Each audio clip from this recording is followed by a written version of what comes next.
Alors, une qui est plus transversale sur le dilemme de la balance des droits et la responsabilité de la protection des droits économiques, sociaux et culturels, et deux qui sont davantage liées aux droits culturels au sens large, droits culturels des artistes et au droit à l'éducation.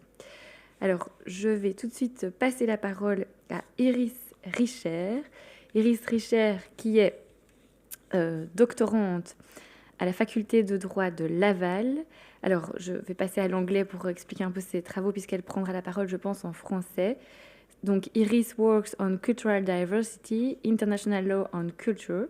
She had the very good idea to work on cultural rights, and she works also for the chair UNESCO on the diversity of cultural expression. Sa thèse de doctorat porte sur le droit de participer à la vie culturelle dans l'environnement numérique. So her work is focusing on the question of digital environment and cultural rights. Donc Iris, je vous donne la parole. Nous vous écoutons pour 20 minutes sur ce sujet. Merci. Bonjour à toutes et à tous. Je suis très heureuse d'être avec vous aujourd'hui à distance, malheureusement. Et je tiens à remercier le comité d'organisation de me permettre de vous faire cette présentation aujourd'hui, donc, qui va porter plus spécifiquement sur l'impact de la pandémie de Covid-19 sur les droits culturels des artistes et en particulier le droit de participer à la vie culturelle. Alors, je vais vous partager mon PowerPoint très rapidement.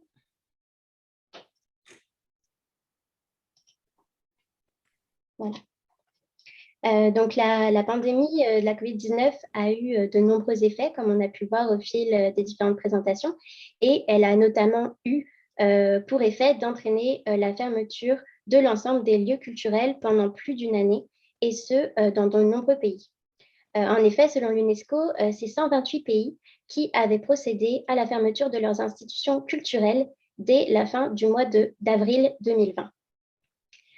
Face à un déconfinement qui a été progressif, le retour à un semblant de vie culturelle en présentiel s'est donc uniquement concrétisé, à quelques exceptions près, au début de l'été 2021 ou dans le courant de l'été.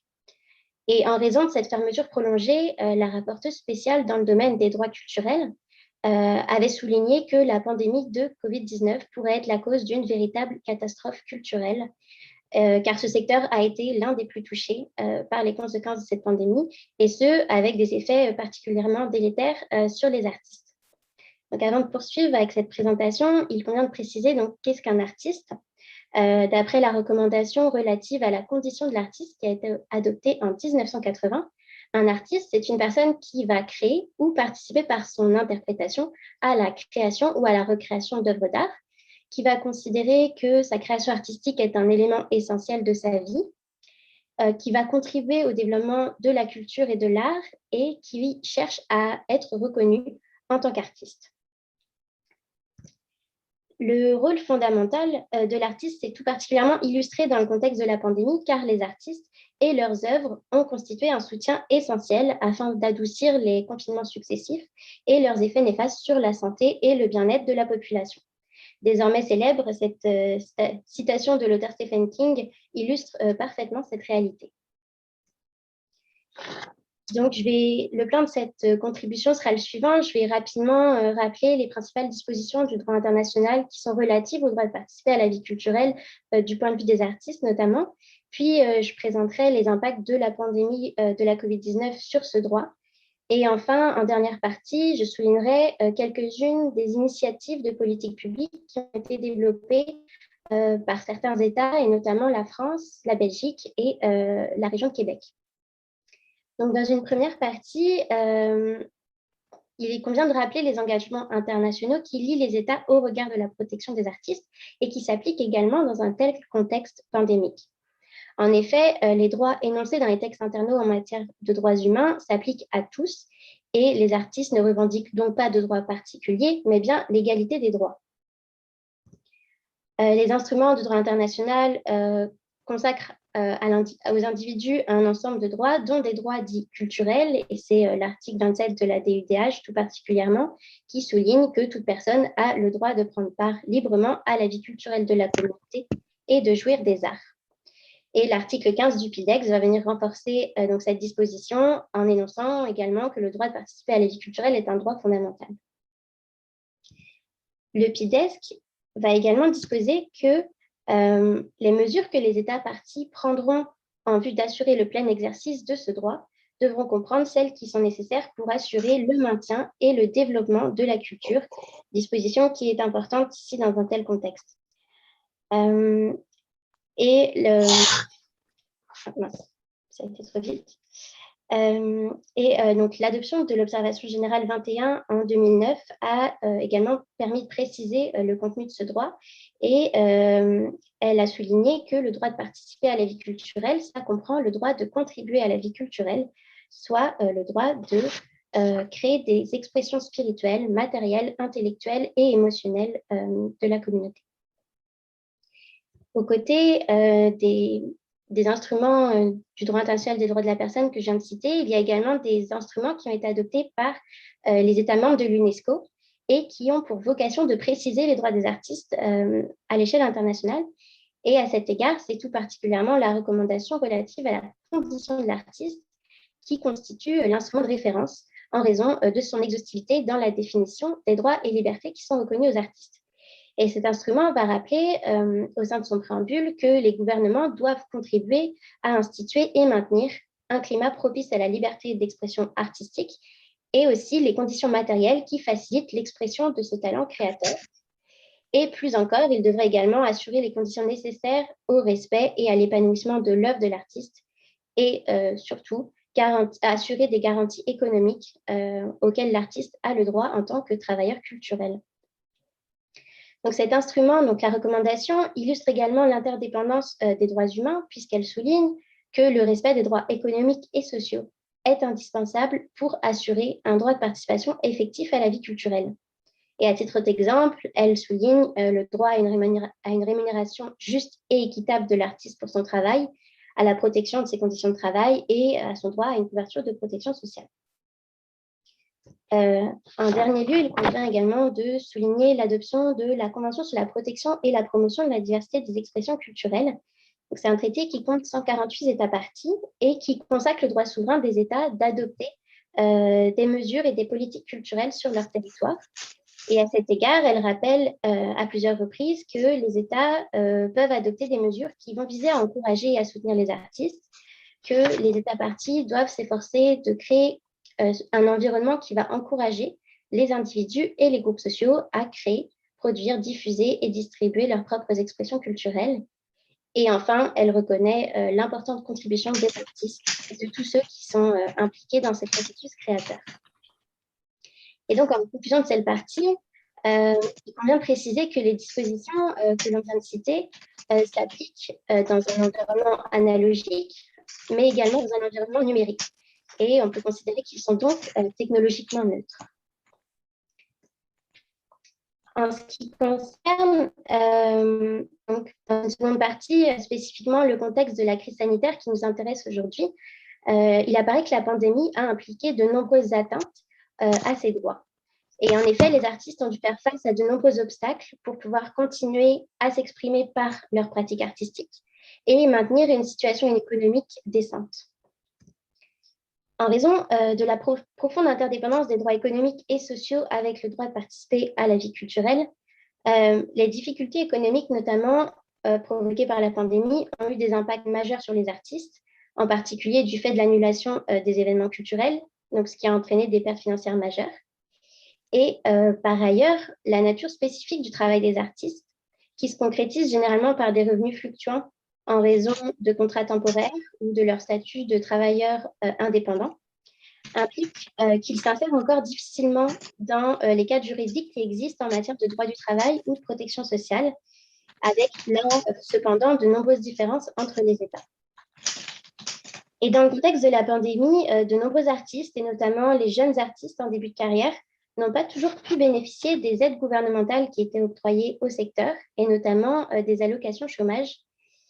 Et par ailleurs, de nombreux artistes qui cumulent aux côtés de leur pratique artistique un second travail qui est indispensable pour assurer leur survie financière, ont également parfois été contraints d'arrêter cette seconde activité, notamment lorsqu'il s'agissait du secteur de la restauration ou des commerces. Et de la même manière, les systèmes de protection sociale sont encore parfois inadaptés aux spécificités du travail des artistes, ce qui peut avoir des conséquences potentiellement donc, désastreuses dans le contexte d'une pandémie. Et il est donc à craindre que de nombreux artistes aient été contraints d'abandonner et soient encore aujourd'hui contraints d'abandonner des pratiques artistiques dont ils n'arrivent plus à vivre convenablement. Il convient de mentionner également que dans certains pays, la pandémie a été le prétexte à une censure accrue des œuvres culturelles, à de multiples violations du droit à la liberté artistique et qui ont même parfois conduit à des violations de l'intégrité physique des personnes et par exemple des peines d'emprisonnement. Ce fut le cas à Cuba, par exemple, où la communauté artistique a été victime de cette répression. Les impacts de la pandémie sur les droits culturels des artistes sont également révélés face au numérique, qui s'est imposé comme l'unique moyen de participer à la vie culturelle durant la pandémie. Et en effet, le numérique est devenu depuis plusieurs années un outil privilégié qui permet au public de consommer facilement de nombreux biens culturels comme des films ou de la musique. Et dans le contexte de la pandémie, l'environnement numérique est également devenu un outil incontournable pour les artistes, en leur offrant notamment l'opportunité de ne pas suspendre l'ensemble de leurs activités et de continuer à rejoindre un public qui est même désormais devenu mondial. Et selon une estimation qui a été reprise par l'UNESCO, la pandémie de la COVID-19 aurait condensé 5 années de progrès en 3 mois, provoquant une véritable révolution numérique. Cependant, malgré des effets positifs, ce basculement soudain au tout numérique dans le secteur culturel a nécessité de nombreuses adaptations. Et de prime abord, donc la transposition d'œuvres qui sont normalement diffusées en présentiel vers un format numérique a nécessité à la fois l'obtention et l'utilisation de divers outils technologiques et des connaissances approfondies sur les opportunités qui sont offertes par ces technologies, ce qui a pu être difficile pour des artistes qui n'avaient pas l'habitude d'utiliser de tels dispositifs auparavant. Et il convient également de souligner que les artistes n'ont pas tous des opportunités égales vis-à-vis du numérique, certaines pratiques artistiques étant plus adaptées que d'autres à l'épreuve du confinement et à celle de cette dématérialisation numérique. On peut penser à la différence entre un artiste dans le domaine du cirque ou un danseur par rapport à un auteur ou un musicien. Et par ailleurs, donc, le numérique a également présenté des défis qui étaient préexistants, mais qui se sont trouvés exacerbés dans le contexte de la pandémie et tout particulièrement face au développement des plateformes numériques qui dominent aujourd'hui le marché de la consommation de biens culturels, notamment dans le domaine de la musique et du cinéma. Et donc, durant la pandémie, ces plateformes numériques de diffusion des biens culturels ont en effet confirmé leur influence et leur position de domination du marché. C'est le cas des plateformes Netflix et Disney+, qui ont comptabilisé respectivement 26 et 32 millions d'utilisateurs supplémentaires sur les 6 premiers mois de l'année 2020. Et ces plateformes qui ne diffusent pas leurs œuvres à travers les canaux traditionnels comme les salles de cinéma n'ont donc en aucun cas été impactées négativement par la pandémie et se sont donc au contraire fortement enrichies au détriment du secteur culturel. Ainsi, la pandémie semble avoir modifié, et peut-être de manière durable, certaines habitudes de consommation du public en faveur d'un accroissement de l'utilisation du numérique pour accéder à certains biens culturels. Et cette nouvelle réalité va impliquer des enjeux majeurs pour les artistes, notamment en termes de rémunération de leurs activités en ligne. Dans le secteur musical, par exemple, on sait que l'arrivée de ces nouveaux acteurs avait fait chuter les revenus de l'industrie musicale et que la plupart des musiciens vivaient essentiellement des revenus touchés par les concerts qu'ils effectuaient. Et c'est au Québec, l'auteur, compositeur et interprète Pierre Lapointe s'était notamment indigné contre le peu de rémunération qui était offert aux artistes sur ces plateformes. Et il avait souligné que pour l'une de ses chansons qui avait été écoutée 1 million de fois, les droits d'auteur sur cette chanson donc, étaient de $500. Et il disait, je cite, « J'ai l'impression que ma contribution à Spotify vaut plus ».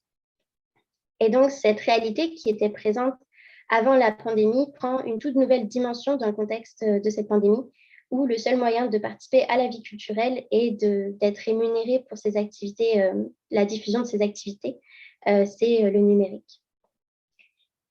Enfin, un autre enjeu pendant la pandémie a été que de nombreux artistes ont mis gratuitement à disposition du public leurs œuvres culturelles en ligne.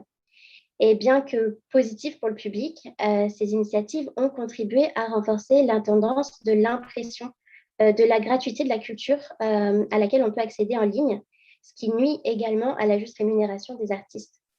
Et c'était là encore une dernière tendance qui était observable dans un contexte pré-pandémique avec le téléchargement illégal des œuvres culturelles, mais qui s'est là encore accru de manière significative pendant cette dernière.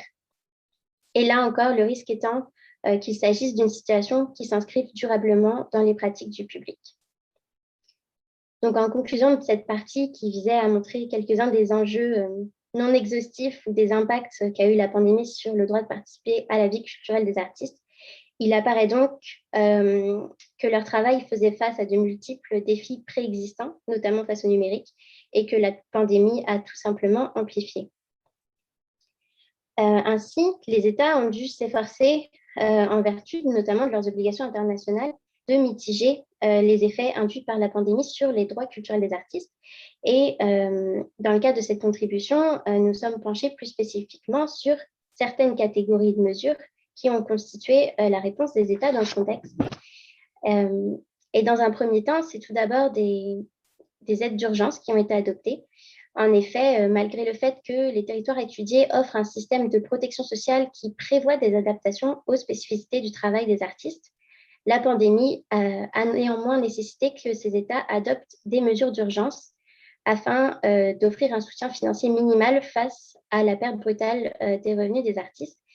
Ça a été le cas, par exemple, en Belgique, où le gouvernement de la région Bruxelles-Capitale a adopté un plan de soutien de 5 millions d'euros qui a été consacré à l'octroi d'une aide exceptionnelle de 1 500 euros pour les travailleurs intermittents de la culture qui n'étaient pas éligibles au chômage partiel. En France, les artistes auteurs indépendants étaient également éligibles à un fonds de solidarité qui prévoyait une aide de 15% du chiffre d'affaires qui avait été réalisé l'année précédente afin de couvrir les pertes de revenus de l'année 2020. Et donc, l'objectif de ces mesures était de limiter la situation de précarité financière des artistes sur le court terme. Et donc, outre les aides d'urgence qui ont été déployées, il convient de souligner désormais l'importance des aides qui visent à appuyer la relance du secteur culturel. Et en effet, les aides d'urgence ont généralement été déployées sur une courte période. Et or, les opportunités de travail pour les artistes ne sont pas encore celles que l'on pouvait observer avant la pandémie, d'où l'importance de ces aides qui vont contribuer à relancer le secteur. À titre d'exemple, la France a prévu une aide de 2 milliards d'euros pour son secteur culturel. Et un autre exemple de bonne pratique est aussi le développement au sein de la Fédération Wallonie-Bruxelles d'une aide de 4 millions d'euros qui va être déployée sur 3 ans et qui vise à soutenir la participation des artistes belges francophones à des événements internationaux, et ce, après plus d'une année sans possibilité de mobilité internationale.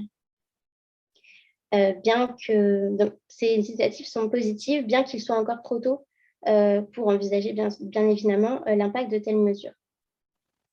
Par ailleurs, les États ont également financé le développement de diverses initiatives afin d'aider les artistes pendant la pandémie et encore aujourd'hui à rejoindre leur public. On peut citer l'exemple de la France avec une initiative qui s'appelle Culture Box et qui a consisté en la mise en place d'une chaîne de télévision temporaire qui a permis d'offrir une vitrine à l'ensemble des œuvres artistiques qui ont été diffusées sur cette chaîne de télé pendant la pandémie. Par ailleurs, les États ont également adopté des mesures qui visaient à soutenir les artistes afin qu'ils se saisissent des opportunités offertes par le numérique. On peut citer un programme de subvention destiné aux artistes québécois intitulé Exploration et déploiement numérique qui était terminé, mais qui a été relancé en raison de la pandémie. Et parmi les projets qui pouvaient faire l'objet d'un financement figuraient ces projets, par exemple, qui visent à accélérer l'appropriation de l'univers numérique pour les écrivains et les artistes. Et notamment, parmi les projets qui pouvaient être financés, il y avait ceux qui visaient à adapter une œuvre existante pour la diffuser dans l'environnement numérique. Malgré ces quelques mesures, il y a un grand défi qui a persisté vis-à-vis du numérique et c'est notamment l'imposition d'obligations financières aux grandes plateformes numériques telles que Netflix et Spotify pour les faire participer au financement de la création nationale, au même titre que les acteurs nationaux doivent contribuer à cette création. Et donc, la pandémie a renforcé ici les attentes des acteurs du secteur culturel à cet égard, mais les initiatives des États tardent encore à se matérialiser. Dès lors, bien que la France oblige les plateformes numériques dans le domaine audiovisuel à financer la création française à hauteur de 20 à 25% du chiffre d'affaires qu'elles réalisent sur le territoire français, une telle obligation n'a pas été mise à l'heure actuelle en œuvre, que ce soit au Canada ou en Belgique.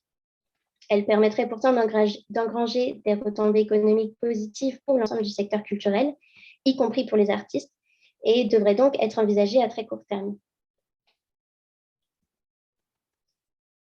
Pour conclure donc cette présentation, nous avons tenté de dresser un portrait non exhaustif des diverses conséquences de la pandémie sur le droit de participer à la vie culturelle des artistes et d'identifier certaines des mesures que les États ont pu adopter.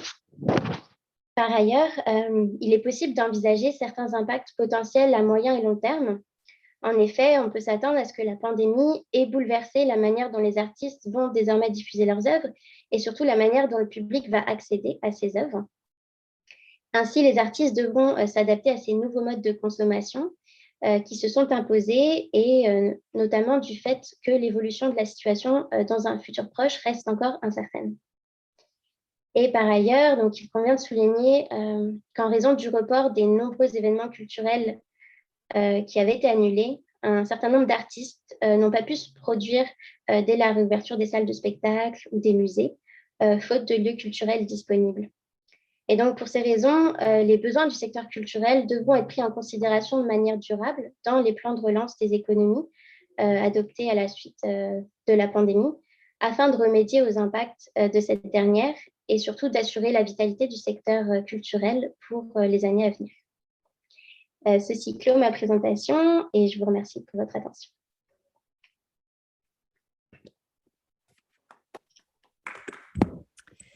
Un grand merci Iris pour cette présentation sur les spécificités d'un secteur qui a été effectivement gravement touché si on le considère sous sa forme physique.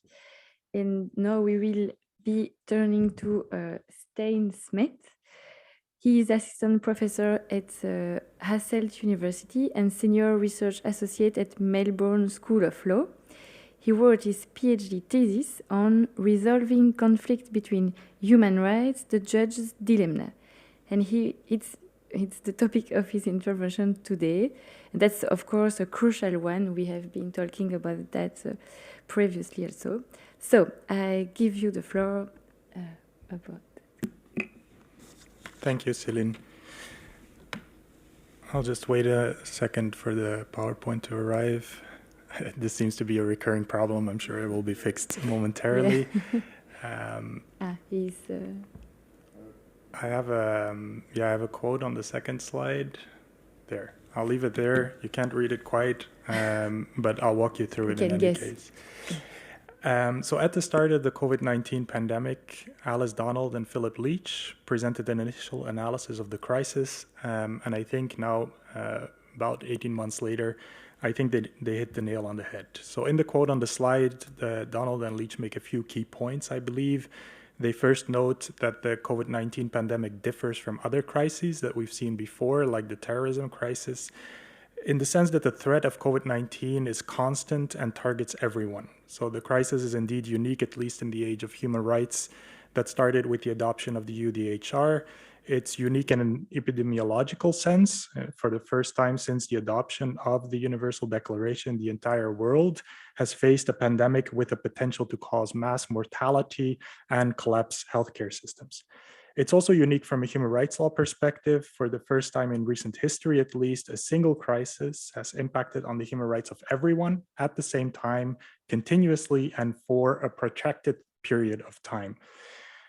Donald and Leach also note that the same is true for government measures taken against the pandemic itself. So the COVID-19 crisis, in a way, reveals dilemmas that are involved in safeguarding human rights during emergency situations.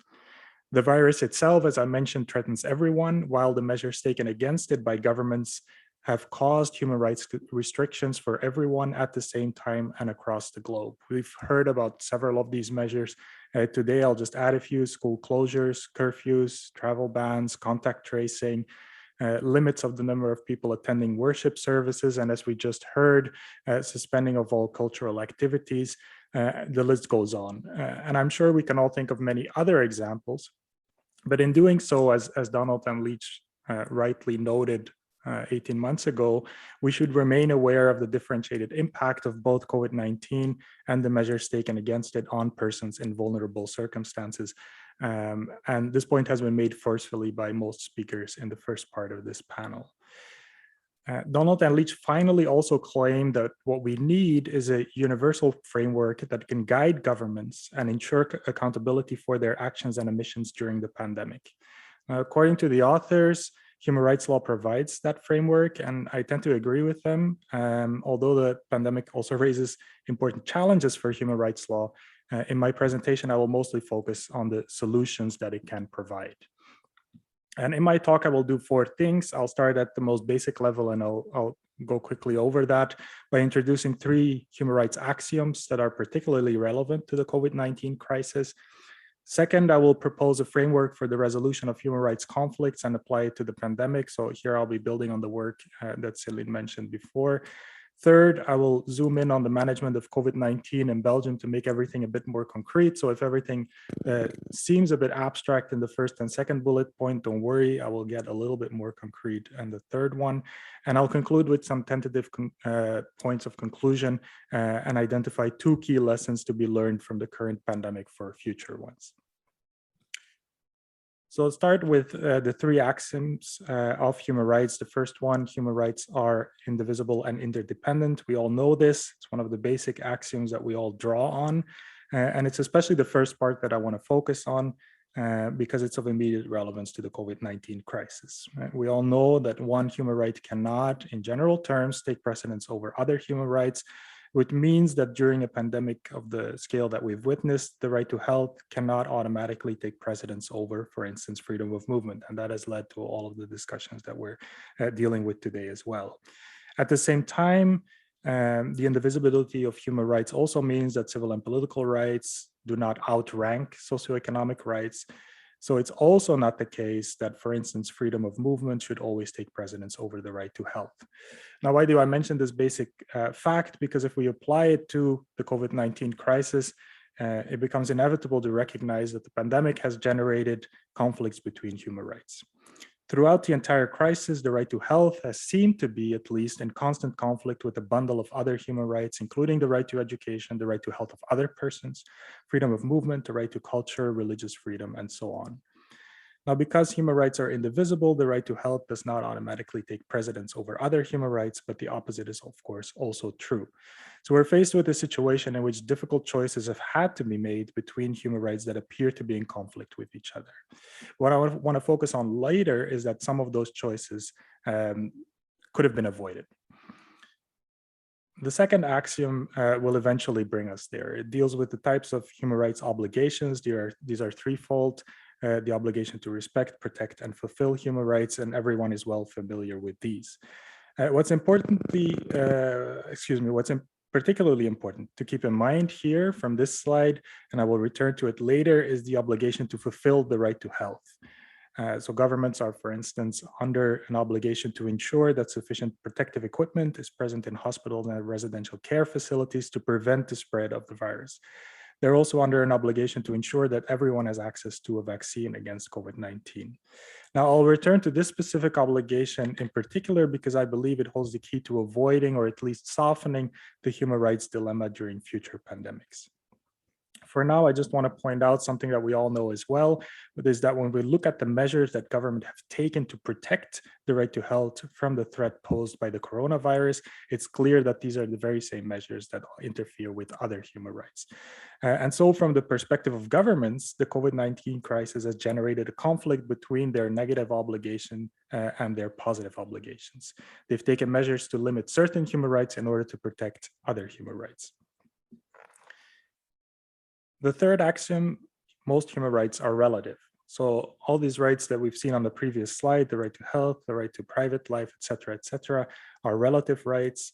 These can be justifiably restricted, and in order to assess whether that's been the case, usually some kind of test is applied in European human rights law. That's the proportionality principle with the elements that you see on the slide. What complicates the COVID-19 crisis is that the aim pursued by governments in restricting a range of human rights is also one of human rights, protection of the right to health. And I believe this makes the COVID-19 crisis extremely difficult from the perspective of human rights law, because unlike in normal circumstances, we've really dealt with a situation that I had previously not really considered foreseeable or possible. So really a situation in which the human rights of everyone have been at stake at the same time, continuously, and for a protected period of time. The human rights obligations of government have seemed to point in opposite directions when it was responding to the crisis. Governments being under a positive obligation to take measures against the spread of the virus, to protect the right to health, while also being under a negative obligation to respect other human rights in doing so. And we could say, and I don't think this is an exaggeration, that the COVID-19 crisis has really generated a human rights dilemma for governments. And at the outset, at least, it was not clear how far they could or should go under human rights law to protect the right to health. So all of this is all common knowledge, I believe. So it's just to lead up to this provisional conclusion. The COVID-19 crisis has generated a human rights dilemma. On a massive scale, the human rights of everyone have seemed to be in conflict with each other at the same time and for a protected period of time. Because there exists no hierarchy between human rights nor between the different types of human rights obligations, there were no simple solutions available at the start of the crisis, and there still aren't. Governments have had to make difficult trade-offs between the right to health and a range of other human rights. And the key question for me has been how far could or should governments go in restricting other human rights to protect the right to health? This is at least how I think through the crisis. To answer the last question I asked, I believe a framework for the resolution of human rights conflicts can be useful. The framework that you see on the slide was first introduced into the literature by Eva Brems, and I further developed it in my own work. It consists of 3 steps. The first step is to dissolve human rights conflicts rather than treat them as inevitable. So we should start by trying to dissolve the conflict to get rid of the dilemma that's inherent in it. Once a conflict disappears, it's no longer necessary, as may at first sight appear inevitable, to sacrifice one human right to safeguard the other. And a promising strategy to dissolve human rights conflicts in the context of COVID-19 is to render governments' obligations compatible rather than in tension with one another. And it's here that I want to return to the obligation to fulfill human rights. Governments could and should have dedicated more resources to adhere to their obligation to fulfill the right to health before the outbreak of the pandemic and at the start of the crisis. And this requires attention to both preventive and what we could call curative obligations.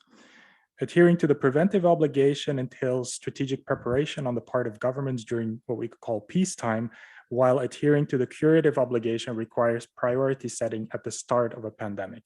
That's all a bit vague for now, but I will return to these 2 obligations when I discuss the management of the COVID-19 crisis in Belgium. Now, step 2, if and when human rights conflicts cannot be dissolved, so when the conflict is inevitable, it should at least be mitigated by finding compromises between human rights. And the conflict during the COVID-19 crisis was partly inevitable.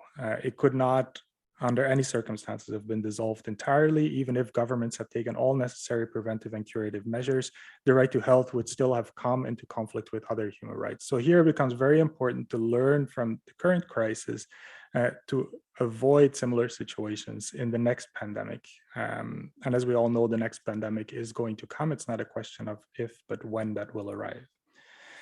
Now, when dealing with genuine human rights conflicts, so conflicts that cannot be dissolved, it's inevitable that human rights will be impacted. And we've heard about this, the differentiated impact and the grave impact on some during the other talks. This does not, however, mean that the impact should be concentrated on one or the other side of the conflict. Instead, a compromise can be sought. And this requires, just as in compromises between persons, that sacrifices are made on both ends. And I think if we look back at how the crisis has been managed by several governments, that in a way, even if this was not the logic they were aiming for, governments have attempted to do so during especially the second and third waves of the crisis. And we can see this reflected in the alternately tightening and loosening of measures in response to the number of new cases or the number of hospital beds occupied in intensive care units. Again, I'll return to this when I discuss the Belgian case. The third step then, and here it's where it gets really complicated, is that when no compromises can be found, conflicts between human rights should be resolved by balancing the rights against each other. And balancing is per definition done in circumstances of uncertainty. The greater the uncertainty, the more difficult it is to balance with clarity and confidence. And it's clear that the early period of the COVID-19 crisis was marked by great scientific uncertainty on a number of important parameters. How does the virus spread? How contagious is it? How deadly is the disease that it causes? Who is more likely to be affected, et cetera, et cetera. There was great scientific uncertainty at the early stages on these questions. And thus it was challenging for governments to strike an adequate balance between the right to health and other human rights. This is how I evaluate the context of hard lockdowns that were introduced at the start of the COVID-19 crisis, and which could be seen as a precautionary measure. So given the scientific uncertainty about the spread and threat of the virus, governments made the value judgment to tip the balance in favor of the right to health. But as scientific clarity gradually emerged, more data was collected on the basis of which more accurate predictions could be made, governments were in a position of reduced uncertainty, and that enabled them and held them under an obligation to refine the balance, giving rise to these variable measures that we've all grown accustomed to. So in most countries, this has resulted in a cycle of easing and tightening of measures. That's certainly been the case for Belgium. It's still the fact, though, that balancing is not only dependent on a level of uncertainty or always subject to a certain level of uncertainty, it also by necessity involves a value judgment. And that explains to some extent why measures varied both across and within countries. So we had repeated hard lockdowns in some countries like Australia versus no lockdown policies in other countries. We had longer curfews versus shorter curfews versus no curfews. We've had mandatory quarantines versus voluntary quarantines versus no quarantines. We've had absolute travel bans, soft travel bans, no travel bans. We've had general face mask requirements, context-specific mandates, et cetera, et cetera. Now, the point I want to make is that all this variation is somewhat inherent in balancing exercises to the extent that there is no one single solution to this balancing question. And that has led to a great deal of discussion among legal experts, where the question has often been, did governments come to the correct conclusion in balancing human rights against each other? Was this or that specific measure really justified? And there has, on my reading at least, been little unanimity among lawyers and academics on these precise points, apart from in Belgium then, that the legality requirement was certainly not met. So that brings me to the Belgian case. I want to zoom in on this just to make the discussion a little bit more concrete, and I'll propose a number of theses in the 5 minutes that remain. So the first thesis is that the Belgian government was insufficiently prepared for a pandemic of the scale of COVID-19 and has thereby failed initially in its human rights obligation to protect the right to health. I don't think anyone would dispute this.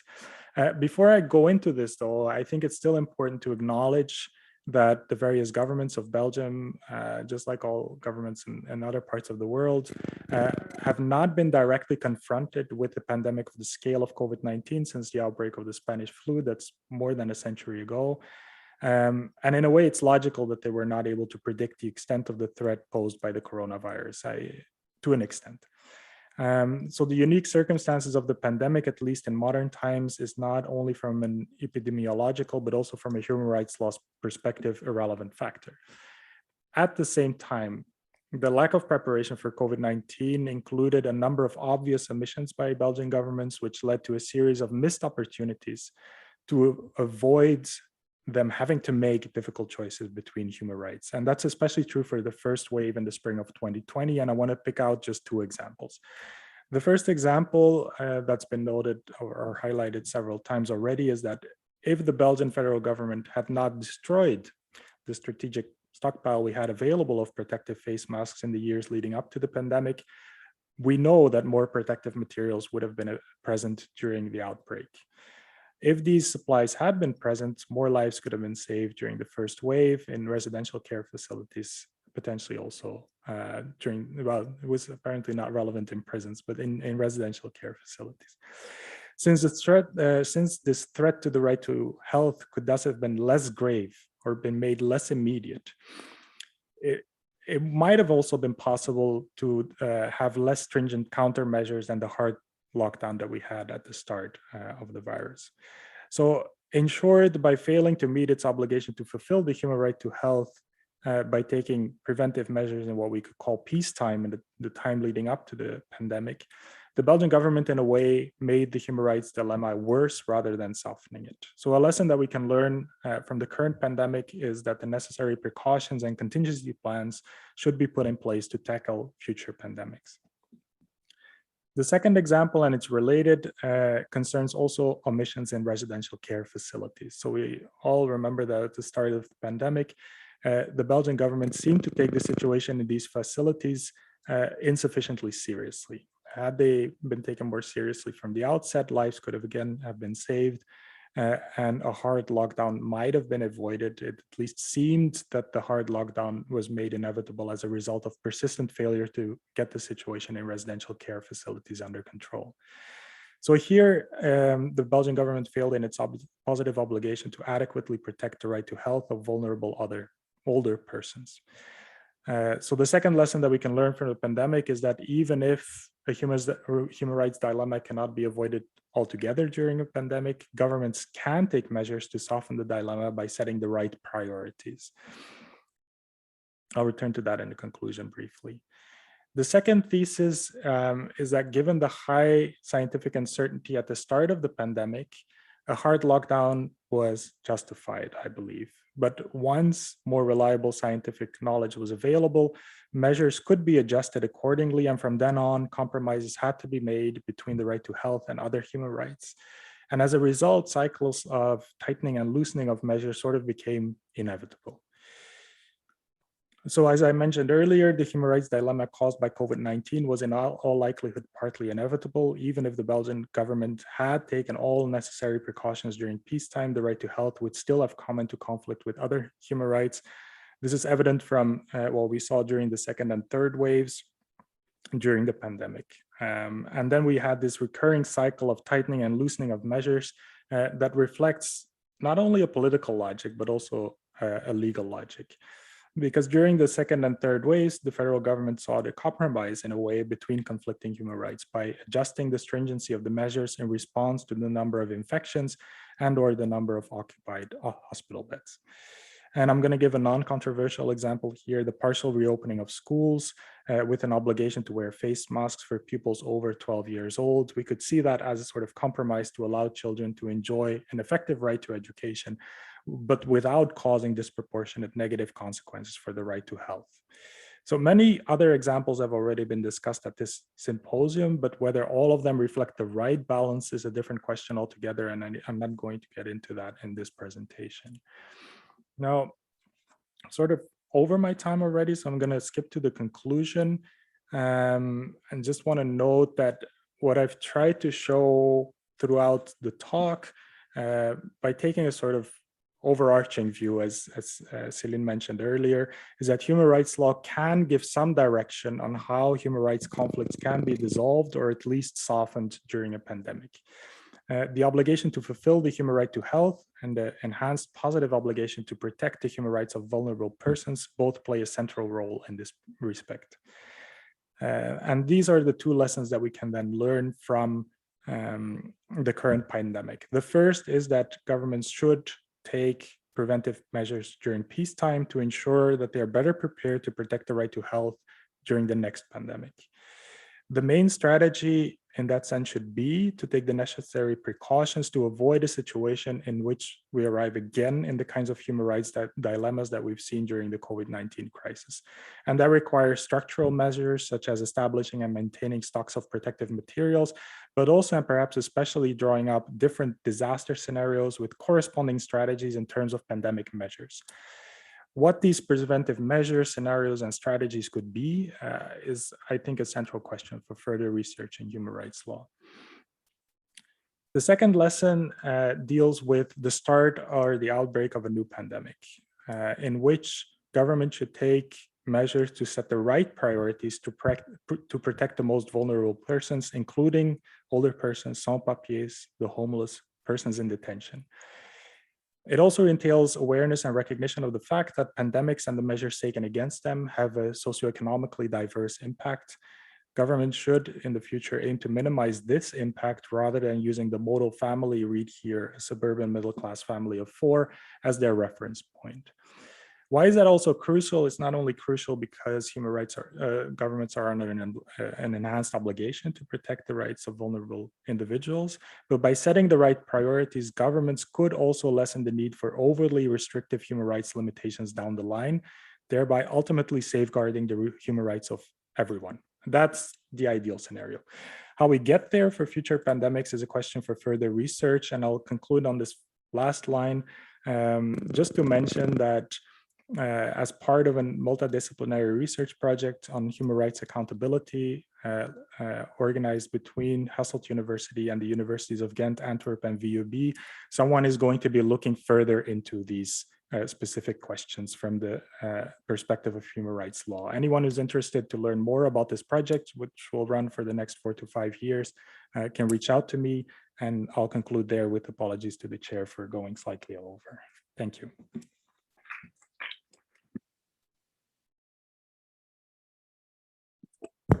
Thank you so much, Stijn. It was a very fascinating presentation and very thought-provoking presentation. So now we will turn to our last panelist, which is Katarzyna Wazinska.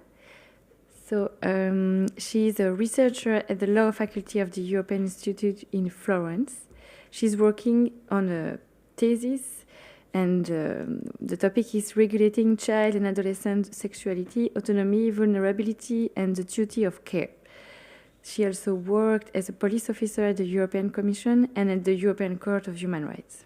Today, she will focus on the child's right to education in the context of pandemic of COVID-19 and on the state obligation under the UN Convention of the Rights of the Child.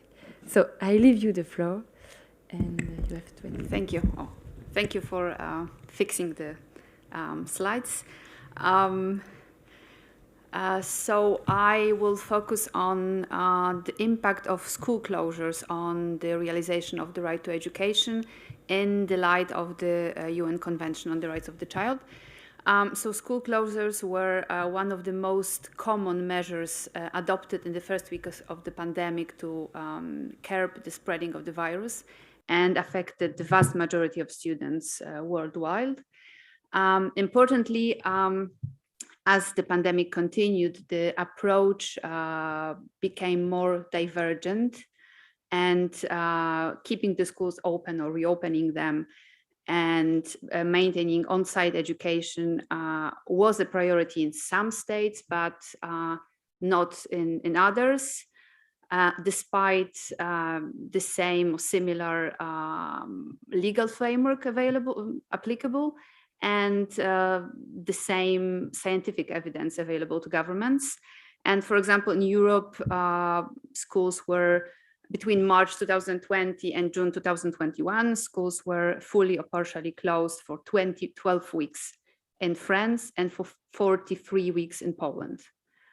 And I was very interested in this particular issue as a working mom and as a researcher working on children's rights. And I was struck by two things. First, these divergence. I was in the approaches of governments across Europe. I must say I was really glad that I was living in Belgium and not, for example, in Poland, because I was thinking I would have never completed my PhD as planned if I had been in Poland, because I would have no school available for my son. And secondly, I was struck by the divergence between a very ambitious normative framework imposed by the UN Convention on the Rights of the Child and the UN Committee on the Rights of the Child, and the reality of national decisions and implementation of children's rights throughout the pandemic. And I thought this particular issue shows us something about the weight of children's rights and of the UN Convention at the time of crisis, but also more generally. School closures are, I think, very important for children's rights, not only because most children realize the right to education through school attendance, at least they used to before the pandemic, but also because the negative consequences of online learning became very quickly evident, especially for children from some groups, younger children. That's why I decided to focus on primary education, but also children who were already disadvantaged, vulnerable, or marginalized before the pandemic. But I think also from children's rights perspective, it's important to consider that education is not only about transmission of knowledge, because transmission of knowledge can be realized to some extent online, but education, the right to education is also about the empowerment of children and about the development of skills such as nonviolent conflict resolution, autonomous decision-making, critical thinking. And these purposes are more difficult to achieve through online education.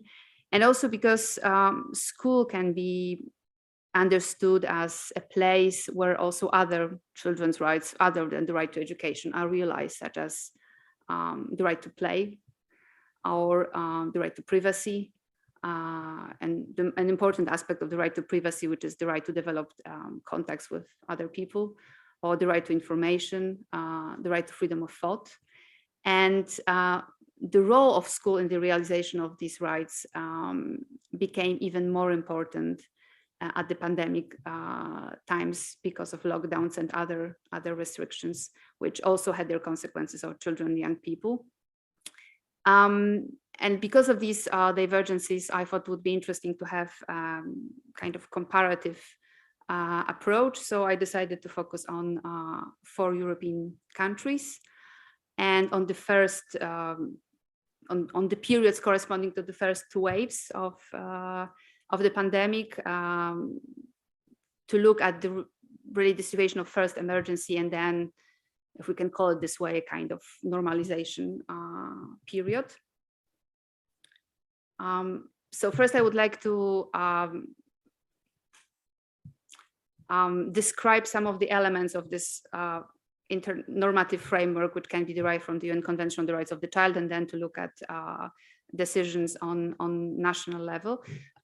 So the UN Convention safeguards the right to education, like most national constitutions and some other human rights treaties, such as the European Convention on Human Rights. But it also sets a normative framework to assess state actions and decisions which affect children and their rights. And in particular, the Committee on the Rights of the Child defined 4 provisions of the convention as general principles which should guide state parties in the implementation of the convention. And I decided to focus on the principle of the best interest of the child and the right to be heard, because I think that the prohibition of discrimination and the right to survival and development can, to some extent, be analyzed as part of the best interest principle, which safeguards this obligation to protect children and their welfare, whereas the right to be heard is more focused on preserving or enhancing the agency of children and their autonomy. So the best interest principle seeks to translate into law a kind of high moral standard or moral obligation towards children. And it is defined as a primary consideration, not the primary consideration, which means that it can be weighed against other interests, values, or principles, and that precedence can be in the end given to other principles, such as, for example, the need to protect the life and health of the most vulnerable members of the society. But it's the quality of the decision-making process that will determine the compliance with this principle, because the Committee on the Rights of the Child actually defined states' procedural obligation to comply with this principle. And one of the key elements of these obligations is the requirement to carry out impact assessment of all the measures that will directly affect children's rights and interests. And another is to explain or justify how children's rights were taken into consideration and how they were weighed against other considerations. As to the right to be heard, which is also referred to as the right to participation, it requires states to include children in the decision-making process on the matters which affect them directly. And clearly, education is one of such matters. And actually, the Committee on the Rights of the Child repeatedly, explicitly obliged state parties to include children in the decision-making processes on education.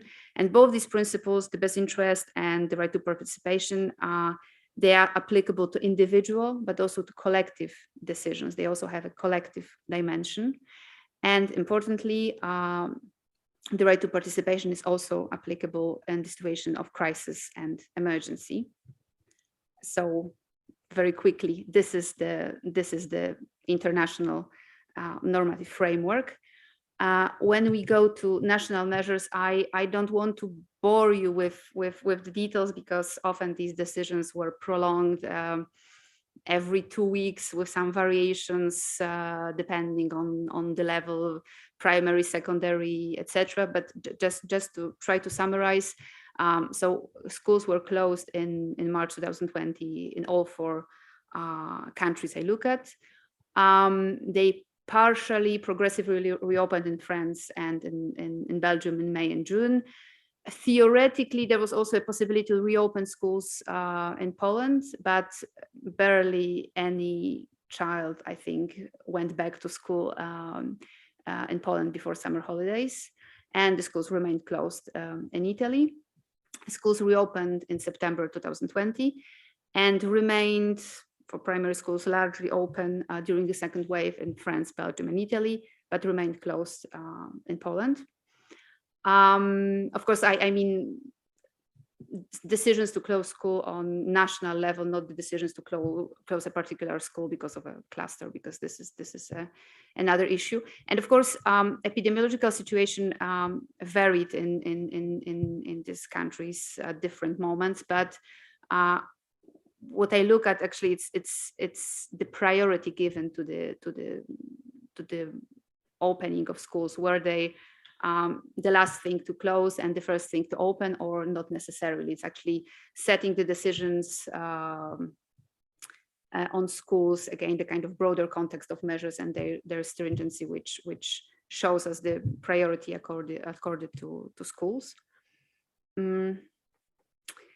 So what was the weight of children's rights as defined by the UNCRC in the national decision-making? Well, to a large extent, we don't know, or because we know very little about how these decisions were taken and what considerations were actually what factors were actually considered. This is because these decisions were made in all 4 countries by executive acts. These were decrees of ministers, or in one case of the prime minister. And this was not only in the first week of the pandemic, it actually continued this way also throughout the second and even third wave. Actually, they were rarely preceded by a parliamentary debate. If there are reasons given in the decisions themselves, they are quite general, and they rarely refer to schools, and the reasons provided are very general and don't refer to children's rights. If the measures were challenged legally, like here in Belgium, right to education was not really part of the complaints. So I thought another idea would be to look at how these decisions were justified to the public. Although I know there's a kind of methodological weakness, because it's not really about how they were made, but how they were sort of sold or justified ex post. But I think it's, if we analyze the discourse, especially of politicians, it also gives us some ideas about the status of children within the society and of children's rights. Although sometimes these decisions were actually not justified at all. They were just communicated or announced. So just some preliminary conclusions. So the first is actually the still very limited impact of the UN Convention on the Rights of the Child. A gap between this ambitious framework which exists on paper and in theory, but which is not really applied. Another conclusion is that even in the countries where the priority was accorded to children's interest, and where the schools were kept open to the extent possible, what the reasons presented to justify these decisions relied solely on the perceived welfare and needs of children. Their views and wishes were never invoked, because the right to participation was really largely ignored. And I think it's due to the fact that often there are still no mechanisms for participation in place, and of course such mechanisms won't be created at the time of a crisis. Another aspect which is also quite striking is that the decisions were different despite the same legal framework and the same scientific evidence. And I think it points to some extra legal elements which influence the decisions, such as, for example, the perception of school and education, what I described at the beginning, whether school is only about the transmission of knowledge, whether education is a service provided by the state more to parents, for example, and can be replaced with an allowance for parents who need to stop working to take care of children, or whether education is actually perceived as the rights of children. But also, I think elements such as the role of experts and their approach. In Belgium and in France, schools reopened largely, I think, as an effect of appeals by pediatricians to reopen schools. There were no similar initiatives in Poland or Italy, or also how the role of children in the transmission of the virus was discussed by experts in the media. When you, of course, this is not really a very scientific media analysis, but if you follow the discussion in a few countries, it's quite striking to see that the scientific knowledge actually doesn't seem to be exactly the same everywhere, and it also has a bearing on the decisions, also on the acceptance by the society of certain decisions. Thank you.